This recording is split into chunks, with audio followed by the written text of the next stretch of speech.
ఎర్రకోడి పుంజుకు ఏడుపు వచ్చింది కథ పేరు. ఒక ఊర్లో 2 కోడిపుంజులు ఉన్నాయి.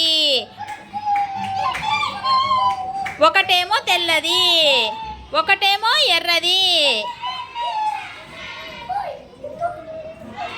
తెల్ల కోడిపుంజు చాలా మంచిది, ఎర్ర కోడిపుంజేమో పెద్ద అల్లరిది.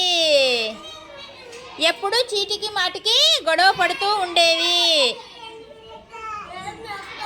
ఒకరోజు తెల్ల కోడిపుంజుకు ఒక రొట్టె ముక్క దొరికింది.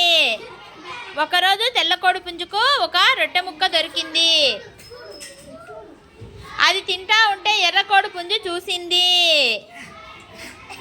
అది నాకు ఇయ్యి అంది. నాకు చాలా ఆకలిగా ఉంది, కావాలంటే కొంచెం తీసుకో అంది తెల్ల కోడిపుంజు. ఏమే మాటకు మాట చెప్తావా అంటూ ఎర్ర కోడిపుంజును ఎగిరి తెల్లదాని మీదికి దూకింది. దాని దెబ్బలకు తట్టుకోలేక తెల్ల కోడిపుంజు పడిపోయింది. ఎర్ర కోడిపుంజు రొమ్ము విరుచుకొని కొక్కరొక్కో అని గట్టిగా కూత పెడతా రొట్టె తినసాగింది రొట్టె ముక్కను. ఆ అరుపులు అటువైపు పోతున్న నక్క వింది. వేగంగా వెనక నుంచి వచ్చి లటుక్కున దాన్ని పట్టుకునింది. ఎర్ర కోడిపుంజు బాధతో భయంగా గట్టిగా అరవసాగింది.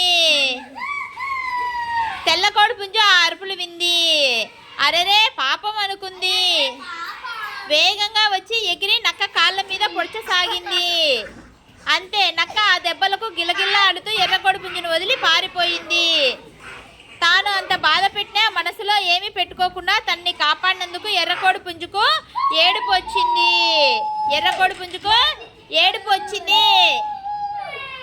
తనను క్షమించమని తెల్ల కోడిపుంజు కాళ్ళ మీద పడింది.